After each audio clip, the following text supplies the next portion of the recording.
Good morning, Malacanang Press Corps. Welcome sa regular press briefing ni Presidential Spokesperson ROQUE. Good morning. We've just returned from Biliran. At least 7 secretaries only returned literally this morning, having been stranded in Biliran. But I think it was a good visit of the President. The President announced, among others, that 25,000 food packs are already in Biliran as we speak. He asked members of the cabinet to expedite the rebuilding of Biliran. Specifically, he asked the Secretary of Public Works and Highways to hasten the building of the damaged bridges in Biliran in the town of Naval. The town of Naval is not really isolated because it can still be reached through the circumferential road, but it takes much longer without the 2 bridges. No? President asked Secretary Villar to finish repair of the 2 bridges in less than a month because Secretary Villar said that it could be finished in a month's time. He asked DTI to be vigilant in monitoring whether or not there will be price surges.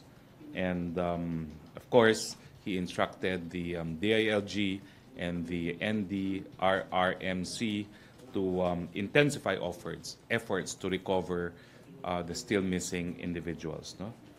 Now, the mayors in the open forum told the President that it is not just Naval that is badly damaged. Grace Castle asked for delivery of food packs as soon as possible because she claimed that emergency food supplies will only last until yesterday. No? And the good news, of course, is the food packs are already there, and if they are not distributed fast enough, the President even committed that he will task the Air Force to airlift food packs to the different municipalities of Biliran. No? Okay, so this afternoon we will have the signing of the 2018 General Appropriations Act as well as the tax reform for acceleration and inclusion. And perhaps let me read some of the salient provisions of the train which will be signed this afternoon. Of course, the most important provision is that it will spare 99% of our population from the payment of income taxes because those earning not more than 250,000 per annum will now be tax exempt. No? So the minimum wage workers earning 12,000 will still be tax exempt. Clerks with monthly salary of 15,000, which used to pay 7,000 in taxes, will now be tax exempt. Call center agents, no? which earns 21,000 monthly, used to pay 22,000 in taxes, but will now be exempt. And a public hospital doctor with 57,000 monthly salary, used to pay 138,000 in taxes. Now he will only pay 90,000 or a savings of 48,000. Now there's also simplified taxes for small and micro taxpayers, and that is the payment of a flat tax of 8% on gross sales in lieu of income and percentage tax. Now, of course, to cushion the impact of indirect taxes, there is cash transfer provided in the law itself. 10 million households will receive cash transfers of 200 per month in 2018 and 300 per month in 2019 and 2020. Estate taxes is now lowered. So lahat ng mga nagtatanong dati sa dati kong program about estate tax, and you can't imagine how many have not paid estate tax, no? Will now have to pay a fixed rate of 6% for the net estate with a standard deduction of 5 million pesos. No? Donors' taxes is also now at a fixed rate of 6% over and above 250,000 yearly. Now, value-added tax was also modified. There were 54 special laws repealed with non-essential VAT exemptions, thereby making VAT fairer, but exempting from VAT medicines for diabetes, high cholesterol, and hypertension. Purchases of senior citizens and people with disability continue to be exempted from VAT. Oil excise taxes, there will be staggered increase of up to 6 pesos per liter over a 3-year period, no? With lower rates for essentials such as diesel, kerosene, and LPG. Now, automobile excise tax, it's 4% for vehicles up to 600,000, 10% from vehicles between 600 to 1 million, 20%, 1 million to 4 million, and 50% for hybrid cars, and purely electric vehicles will still have zero excise tax. Sugar sweetened beverage, 6 pesos per liter for drinks containing caloric or non-caloric sweetener, 12 pesos per liter for drinks containing high fructose corn syrup or combination. 3-in-1 coffee and milk will be exempt. There's a new 5% gross receipt tax on cosmetic excise tax, no? Coal excise tax, which generated a lot of debates. The increase is from 10 pesos per metric ton to 50, 100 and 150 respectively for 2018, 2019, and 2020, covering both domestic and imported coal. Okay. This will translate only to a very small increase in terms of the price of electricity. I was told, well, a computation has been made that with 9 pesos per kilowatt, the impact on Meralco electricity price of coal is just 2 centavos per kilowatt per hour. No? Those consuming 100 kilowatts per month will pay 780 per month. Okay, those consuming 100 kilowatts per month and pay 780 per month will only pay 2 pesos due to coal and 15 in total additional, no? So, and those consuming 200 kilowatts per month, who are paying 1,920 per month, will only pay 4 pesos and 30 pesos in total.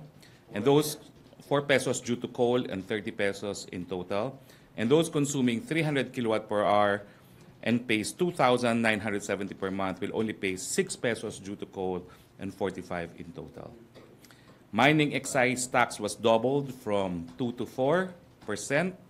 Tobacco excise tax was increased from 31.2 per pack in 2018 to 32.5 between January to June, and then 35 pesos per pack from July 2018 to December 2019, 37.5 per pack in 2020 and 2021, and 40 pesos per pack in 2022 and 2023, followed by an annual indexation of 4%.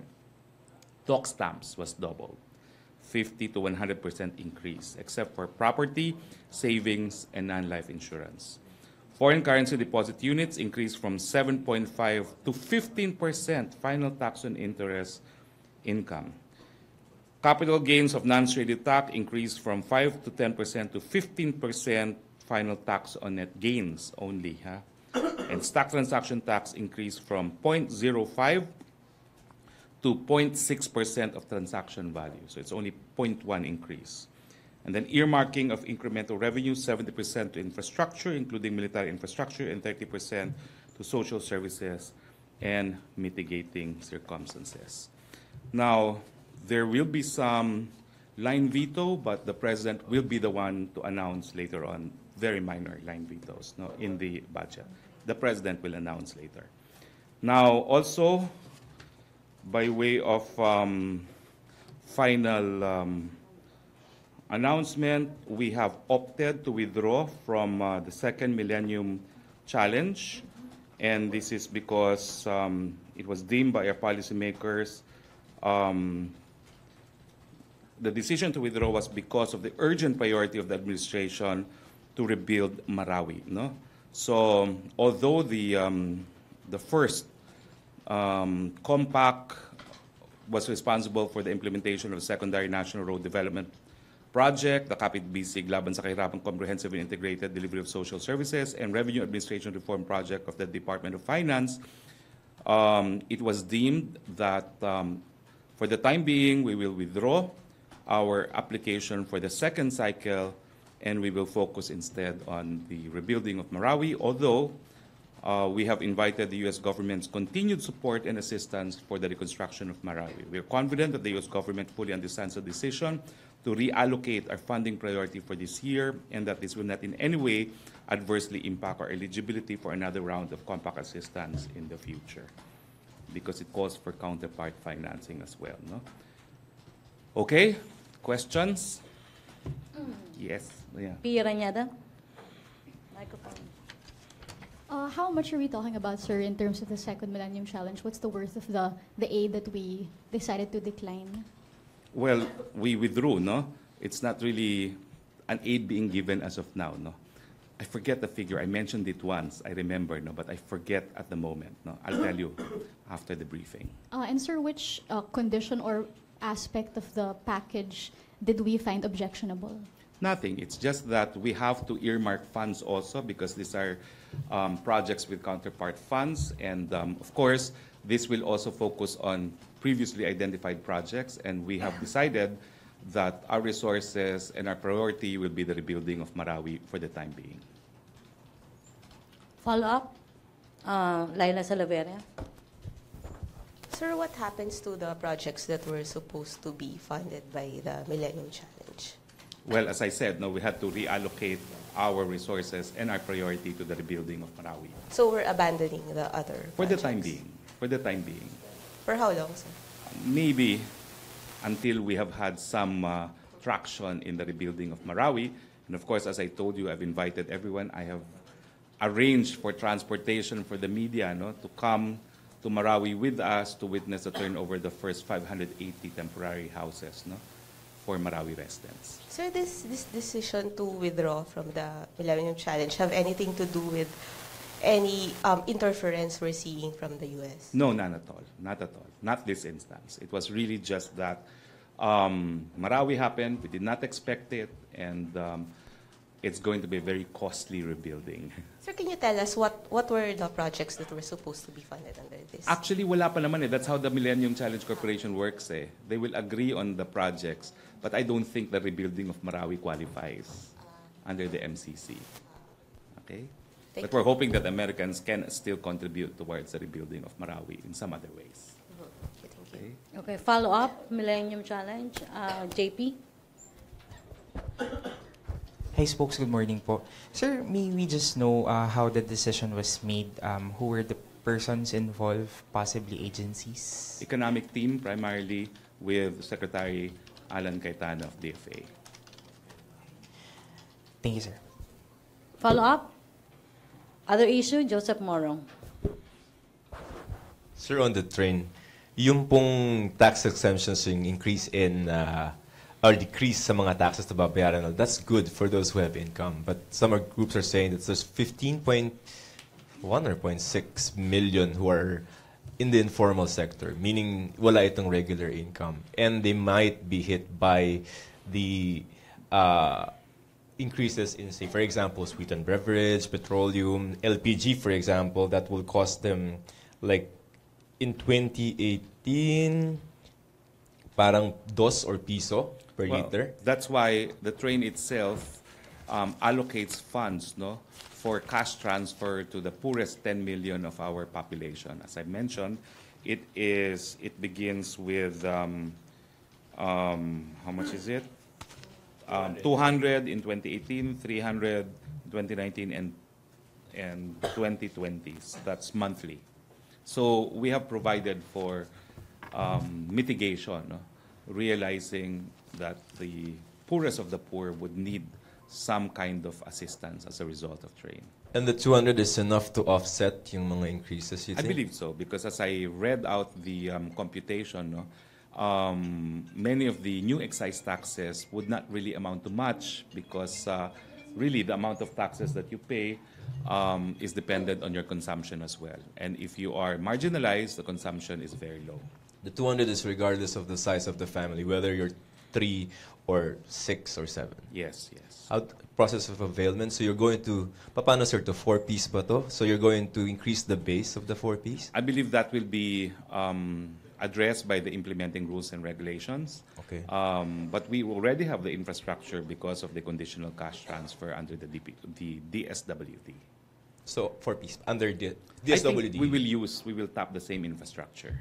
And sir, how soon will this be effective? First the train and then the consequent rollouts? Well, I believe it is upon publication in a newspaper of general circulation. If I'm not mistaken, it's usually 30 days after publication in 2 newspapers of general circulation, and publication in the official gazette. In the BICAM, meron din sir provision for discount, I think, for jeepney drivers. We're retaining that in the final version. Discount for jeepney drivers. Vouchers. In the latter part of the BICAM report. I'm not sure now because it's rather thick, no. But Okay. I prepared these highlights, no. I'll get back to you on that one. All right, sir. Thank on you the for your jeepney time. Thanks. rebate, no. Follow up on train. Ja. Hi, Spokes. Good morning. The train is just the first package of the Yes. Duterte administration's Yes. comprehensive tax reform program. What's next for the next 4 packages? Paano po ba tatrabawin to? Given that yung first package, sir, nahirapan pa tayong pag-usapan. Well, hindi naman ata nahirapan. It took us only a year to do it, no? Baka hindi naman nahirapan, no? But you're correct. This is the first of 5 packages. Sir, how does the palace intend to to accomplish all these 5 packages na mapasa before the term ends for the president? We're only on our 2nd year. So we have really, how many more? 4 years to go. Confident, sir, na matatapos yung We 5 believe package? so. Thank you, sir. I think the fact that we have allies in the House of Representatives and in the Senate has proven invaluable, no, in pushing for the tax reforms of this administration. Thank you, sir. Follow up. Other issue. Pia. Sir, just to clarify on the Millennium Challenge topic, sir, you mentioned we're withdrawing our application. So this is, sir, different from the 5-year grant for which we were not renewed. Tama No, po ba? there's not been any decision made. There's only been a decision for the first cycle, no? And there hasn't been any decision made on the second cycle. Okay. And before any decision, we have opted to withdraw because we really cannot give any other priority other than to the rebuilding of Marawi at this point. So this is after the 5-year, which expired. Yes, the last first year. one was fully implemented.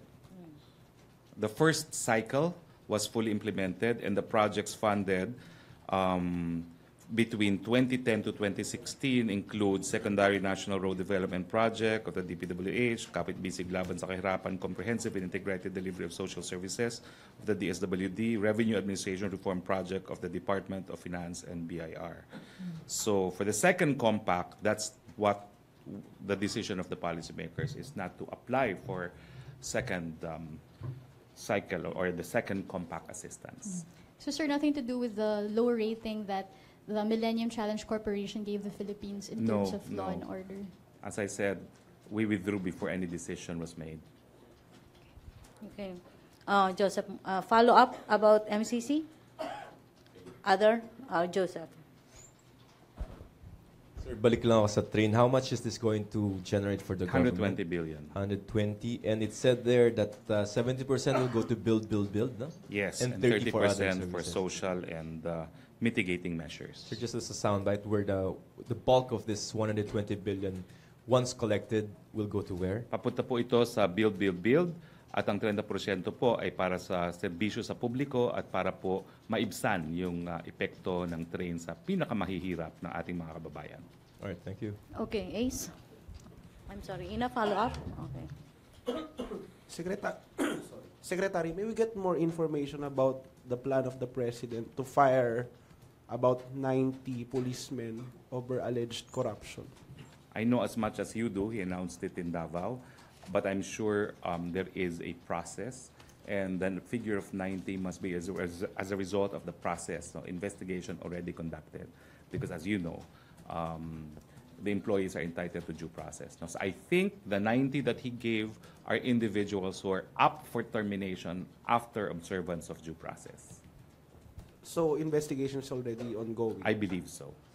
Ano po yung mga transgressions nila? Ayun, ako madami po dyan. Pero, like what? For being coddlers of narco-politicians to engaging in other crimes themselves. No? You see, there are many forms by which we can discipline our men in uniform. There's the NAPOLCOM, there's the pleb, there's the Internal Affairs Service of the PNP, there's the Ombudsman, no, for the armed forces and the police. No? So all these 90 individuals, I take it, no, have already been investigated because the president is ready to terminate them. So they are being accorded yung due process. I believe rights so. nila, but- It's indispensable. It's a requirement. So yung highest ranking po nila is He mentioned colonels. colonels. Diba? He mentioned colonels. Okay. Thank you, Secretary. Ina Andolong. Microphone. Sir, dun sa Millennium Challenge, can you explain to us, sir, lang in simple language, how the governments need to prioritize or to reallocate resources for the Marawi rehabilitation will be a factor in our application, which in the end would give us aid? Well, unang-una kasi ito ay para sa mga proyekto, no, na i-implement din ng ating bayan. No? Pangalawa, meron din yung mga kahit papano mga counterpart na kinakailangan bigyan ng ating daang bayan, ng ating estado. No? Kaya ang naging desisyon, unang-una na bago ang ating prioridad. Siyempre, pagdating sa infrastruktura, ang ating prioridad ngayon ay makabangon ng Marawi. No? So, yung mga ibang proyekto ay siguro po pwede muna nating isang tabi at ibuhos muna ang ating resources at atensyon dito sa pagbabangon ng Marawi. But sir, hindi po ba tayo makakakuha nga ng aid for Not as under the additional- MCC. Not under the MCC. Not for the A rebuilding of Malawi. Because MCC exists for other objectives. No? They do not exist for rebuilding because of natural or man-made calamities. And we don't see any, kumbaga hindi tayo masasayangan dun sa kung ano man pong proyekto ang posibleng mapondohan ng Hindi MCC. naman, because as I said, this is temporary. We will probably apply again some other time. But for now, our resources, attention, and energies are focused on the rebuilding of Marawi, and for obvious reasons. Another topic, sir. The President last June signed yung ban on firecrackers. It's not an absolute ban. It's regulating. Okay. No? Among others, So ano, sir, ang local government units are now tasked to Yes. designate areas where the public can still. this would be the first time, sir, na ma-implement siya sa This will be the itong first New year of Year na to. implementation. Yes. Ano ang expectations sa Malacanang? Are you going to be strict about it? Will law enforcers be instructed to make sure that these or that this new rules would be followed? Well, that's the order of the President to all LGUs and all personnel of the Philippine National Police. Okay. Okay, last question na. Laina? Sir, there's a recent report that the palace seems to be sitting on ecozone applications and holding up more than 60 billion worth of projects. Can you tell us what was the reason for the delay in the approval of the I do not applications? know if we are sitting on them, no? Because the desired goal of the government is to attract foreign investments, no? And I suppose many of these projects in these ecozones involve foreign investments as well, no? But I will look into it. Maybe there's just delays because of environmental clearances required. But I can't imagine having a policy where we sit on approval of ecozone projects. That's impossible. I'm ruling it out. Maybe not sitting, sir, but delaying. Or I at least- don't think there's a policy to delay these ecozone projects because, as I said, it's always been our objective to attract new investments into the country. Okay, exactly, sir. Why haven't these applications been approved, sir? After I will for look many into it months? because I do not know if it is true that I do not know if it is true that there are delays. No. Now I was going to ask for my phone because I got a copy of a directive from the president on the entry of the third telecoms player, and the president has instructed the ICT and the National Telecoms Commission to ensure that the third telecom provider will be up and about by the first quarter of 2018, the first 3 months of 2018. And the NTC and the ICT were tasked to approve all applications and licenses within 7 days only upon complete submission of requirements, and that if it is not approved within 7 days, it is deemed approved. Okay? So that's how serious the president is on the entry of a third telecoms player. This was a directive issued to DICT OIC and the chairman of the NTC. Now, let me see. I will read to you the directive because I think it's instructive of how much priority the president has given the entry of the third provider. Of course, I can't find it now when I need it, okay? I don't know where it is now. But anyway, that's the gist of the directive. They have to be up and about first quarter of 2018, 7 days to approve all applications when they are submitted. Yes, yes. Follow up, Laila. Sir, but this is a foreign player, so how about the constitutional restrictions on public They will have to be utilities? observed. And I think the scheme that they agreed upon is while China Telecoms will have 40%, there will be a consortium of Filipino companies that will own 60%. Okay, Pia, follow up. Microphone. Sir, how about concerns that this is being rushed? It is being rushed because we need desperately to have better telecoms in this country. No? But sir, there are concerns that... My phone lines at my residence are not working again. Again, calling again the attention of my provider, it's not working again. Pero sir, how do we... Nagagalit nga sila, no? Gusto nung isa, i-announce ko. Yung isa, ayaw i-announce. Sir, how do we ensure that the contracts, what we get from the telecom provider, that all of these will be above board, and there are also issues on security, on China? I was assured by the OIC of the ICT that they will be absolutely transparent in the bidding process. No, the public will know what's happening. No, they will be because there will have to be frequencies awarded and all that. No, so the OIC Rio has assured me only this morning, no, of absolute transparency in this regard. Now, may isa pa pala. Ano pa ba yung isang sinabi? Hindi ko kasi mahanap eh, no? On national TV, I can't find it. But anyway, maybe on Thursday, if I remember.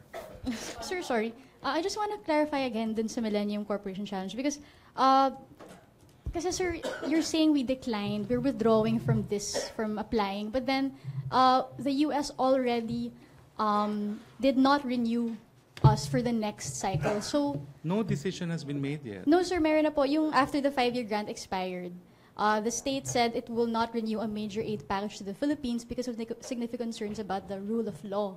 So No, there has not been any board decision made by the MCC, and I'm positive of that. Okay, thank you, Pia. Ina.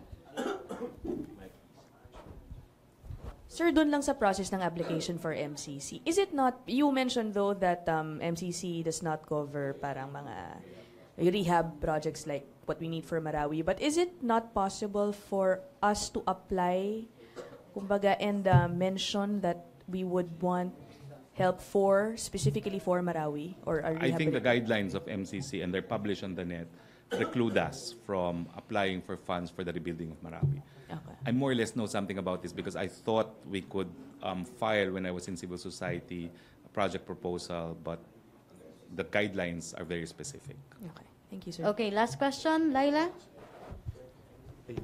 Sir, going back to the security concerns about bringing in a foreign player in the telecoms industry, how can we secure our telecommunications network? Because even if it will be a minority partner, we're still giving a foreign party access to our network.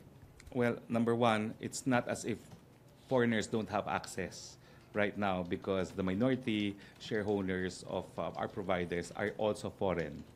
Okay? So there's always a foreign partner involved. Number two, it is a priority of the administration to improve our cybersecurity, and that's why I'm sure policymakers will have built-in measures, no, to protect us. No? Number three, as you know, it's Western telecoms players that have actually sacrificed the right of privacy of consumers in Europe and in the United States. So we have no problem with China. Well, right now, all I can say is we're beefing up. We've given priority to our cybersecurity, and I'm sure there will be measures, no, to protect us, protect our privacy and our national security interests. Okay. Please note that there's always a foreign player in any telecoms provider. Okay, they always have partners, okay, who are foreign. Okay? Sir, Laila Ay, sir, Salaveran, ano last lang, question. last na lang, follow-up lang. Sir, what has happened to the President's offer to FN Peña Florida to take over the PCUP? Well, as I clarified, it hasn't really been an offer because it hasn't been personally made as of last Saturday, okay, when he announced it in Davao, no, on the occasion of the Davao Media Party. In fact, the President did not even mention his name. What he said was, I need someone galing sa hirap, may puso sa mahirap, at magaling gaya nung teacher na may kariton. Yung nanalo ng CNN Award. Bong, hanapin mo nga yun. Okay, but just to be more precise about it, we all know that he must have been referring to Efren, no? So I do not know if that can be called an offer. More like it's an intent to offer, no? Because it hasn't actually been offered to him, no? Well, I know that at least 3 people have provided the special assistant to the president phone numbers of Efren, no? But you know, he's actually a very good choice for PCUP. No? I think you will all agree, no? That if it is offered and finally accepted, he would be a great asset to the Duterte administration. So in short, sir, hindi pa siya mahanap? I do not know. I do not know. I do not know. Maybe I'll just call him myself.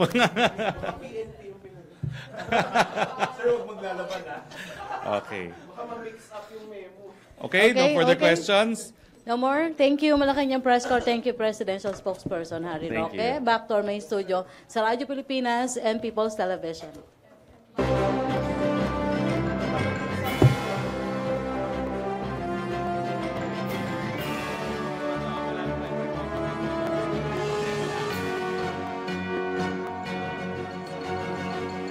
Thursday, 27 nasa Marawi tayo. Sinabi ko talaga na magbigay ng C-130 para madala kayo.